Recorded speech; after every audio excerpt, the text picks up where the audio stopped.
Three investment mistakes stock market investors are making. I love doing those videos where I talk about a lot of the things that I'm seeing in the market. Some things that are, bothering me. To me, they're looking very obvious that it could lead a lot of people to potentially lose money if we have a down cycle. And I'm seeing a lot of people making those mistakes, especially newer investors. As I interact with a lot of people on YouTube, on X, and a lot of places on social media, I get asked a lot of questions. I get a lot of feedback. And I'm seeing more and more people pretty much focusing on the same thing, and I believe it could potentially lead them to losing a lot of money. So if I could help one or two people in this video, which is not gonna get a lot of views, I'll be happy, and I enjoy talking about them in general. So I really hope you enjoy it as always.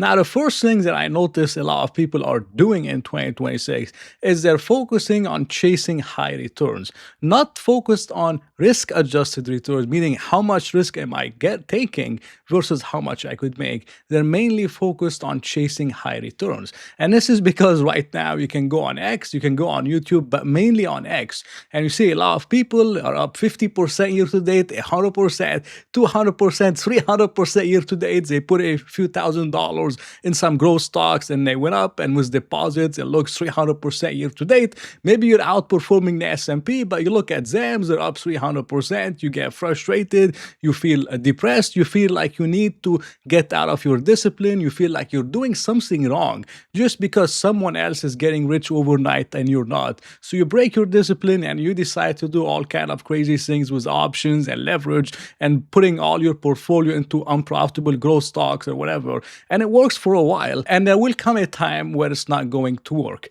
And this is exactly what happened to a lot of people in 2021. We had a lot of people on YouTube, mainly on X, talking about the growth stocks. Like 100% of the portfolio wasn't just unprofitable growth companies like Beyond Meat, Voyager Digital, some crypto broker. All of them went to zero, by the way. And that's what I was seeing, and I'm seeing the same thing right now. Like, I own some of the growth stocks, but I still own Amazon and other great companies. I don't go, like, I'm not a degenerate. I'm not going to go 100% in Hims and Hers or some kind of stock.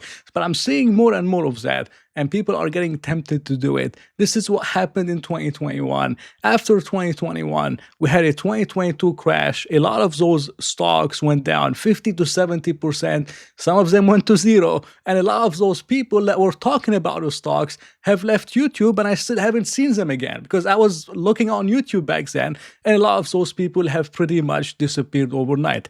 And a lot of those people, again, that lost 50 to 70% in 2022 had to spend the next 2 to 3 years just to get back to break even. Because if your portfolio is all in the growth stocks and you're down 60% in a single year, you need 150% just to get back to break even. And not all those stocks are going to recover a V-shaped recovery like we had over the last 2 or 3 years. Some of them, they take time to recover. A lot of them have yet to reach their 2021 high. There's no guarantee if we go down quickly, they got to recover as fast. It could take years and years for those stocks to recover. So I don't personally believe in chasing high returns or in comparing yourself to other people, but more on focusing on risk-adjusted returns. How much risk am I taking in my position sizing and my thesis versus how much I could make? Focus more on protecting capital in general versus going all in like you're in a casino or somewhere. Because once the party ends, once the music stops, you're going to get hurt. And a lot of those people, they never enter the stock market again, and they become index fund investors. So I believe what beats chasing high return is chasing consistency.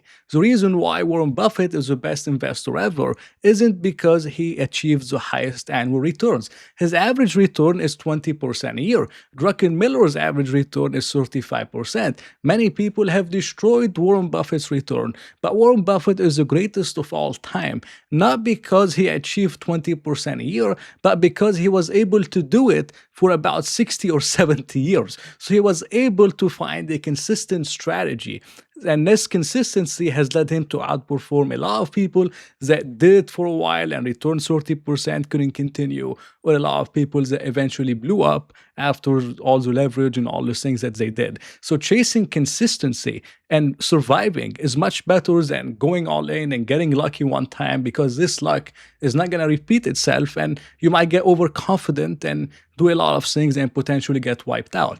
So the way I personally do it is I go on this calculator from the government, actually, called investor.gov, and I look at, I put how much money I have, if I contribute every month, the years I have in the market, and it to give you potential returns. And then you could see how much of an annual return do you need to get to your dream number. To some of you guys, it could be 12%.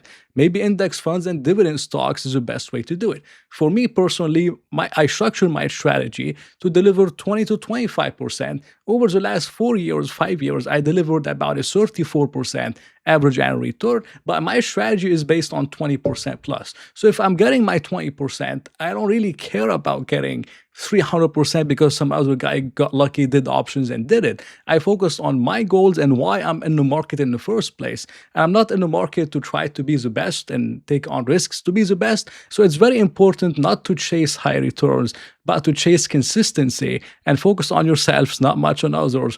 The second one, which is also a big one, is too much focus on timing. So I notice that more and more people are having less and less patience with a lot of stocks. They buy a stock, they want the stock to immediately go up after they buy it because it gives them confirmation bias that their thesis is right. Now, if the opposite happens and nothing changes with the business, but the stock goes down 10 or 15%, especially relative to the index, they start to believe that they're missing something, that maybe something is wrong, maybe something is happening, maybe something, they just miss something with the company in general, and they run out of patience. They eventually sell the stock. After they sell the stock, most of the time the stock recovers and makes a new high. And this is something that I'm seeing so many times. So many times I'm getting questions. What can I expect in the short term? What do you think the stock will do over the next 3 to 6 months? And I'd be lying to you if I tell you that I knew what the stock is going to do. No one knows what the stock is going to do. And a lot of people told me personally in my own group, I tell them, hey, what's going on? Like, why are you upset? They say your timing is bad. When you buy a stock, it goes down after. I'm like, this is the best setup I can have. I want to take my time to buy those stocks, to study them, to do everything else. And most of those stocks that go down after I buy them and I buy the dip on them and I take my time to study them and take my time to dollar cost average in, after they go up, I make much more money because I was able to scale into those positions. The worst things that could happen to me or to anybody is you buy a stock with a small percentage or whatever, and the stock skyrockets after because you're gonna say, I wish I bought more. But if the stock is going down, you're not buying more, you're scared because maybe you're missing something. So the whole analogy doesn't make sense to me, and it drives me crazy why people get upset when their stock goes down. But if it goes up, they say, I wish I bought more. But this is the opportunity. What? I mean, I just don't get it personally. Like, this is a director at Berkshire Hathaway. His name is Chris Davis. He said stocks have this peculiarity that they are the only asset where the more the price goes up, the more people want to buy them. And it's really true. The more the stock goes up, the more FOMO and excitement people get, the more people join the market. But people leave the market when it goes down. And this is where you have those generational buying opportunities. This is how I bought a lot of stocks in 2020, and I did 147%. I'm not going to do that every year, but the opportunity was there. Those things don't come very often, and people are exiting the market. But when it goes up, they want to buy. And if it goes down, they're missing something. So again, I don't get it, guys, but some stocks just take time to play out. And the longer it takes, the better it is in general, especially if you have a job and you contribute money to your account every month. You should want stocks to stay flat or go down. You don't want them to go up, even if it doesn't feel as great. But if you're focused on the results, the best results come when you take your time to buy those stocks. So again, this is another one that I'm seeing from a lot of newer investors focusing on timing and technical analysis and all those things. And I've seen a lot of people sell stocks that break support and they skyrocket after. There's no tricks to this game, nothing to help you with timing or whatever. I mean, maybe a little bit, but in general, you just need a little bit of patience. Some things, take time to play out. Charlie Munger says the money is not in the buying or selling, it's in the waiting. So sometimes you have to wait for the stock to play out. The third one, which is also an important one, and this is a controversial one maybe, but it's using AI for everything. And it's really bothering me because I'm having conversation with a lot of people, and it's like I'm chatting with a chatbot. Like I'm not chatting with a human being. I'm getting like copy paste messages from an AI chatbot. And there's nothing wrong with using AI, guys. Like I use AI myself because sometimes there are certain sectors that I don't understand. For example, I don't understand semiconductors and biotech very well. I'm using AI to study, and it helps me explain understand those sectors like I'm a 7 or 10-year-old. I mean, it really makes it easy to study sectors, to study companies in general. It's a great tool, but you still have to do some of the hard work, such as knowing how to value a company, such as listening to the earnings call, not reading the 2-minute AI script because you don't have time to listen to a call. You can make time and listen to this 1 hour call, hear how the CEO is speaking. Is he enthusiastic about the company, or he's asleep at the wheel and he's not saying too much? You have to hear his tone. You have to listen to the questions, how he's answering those questions.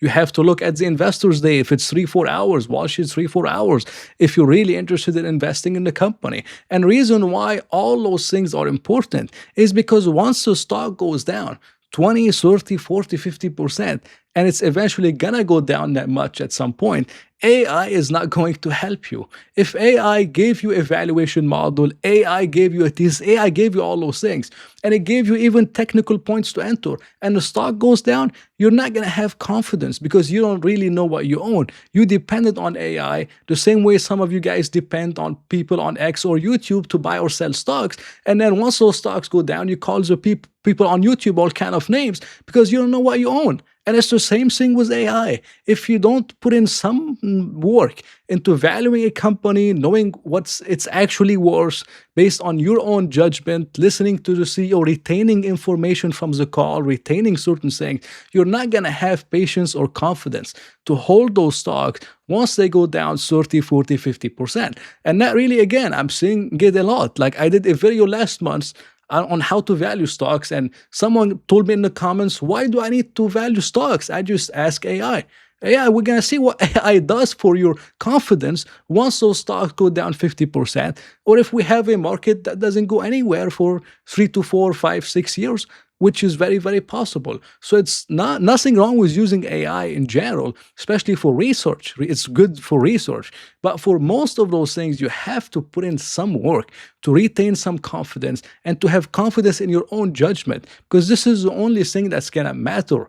Once the stock is going 50%, you're going to call me a scam, or you're going to call AI a scam, and we don't know what we're talking about. But it's just because you don't know what you own. And someone like me would be buying the dips and I'd be happy, and other people would be capitulating because the stock is going down, even though the business is the same.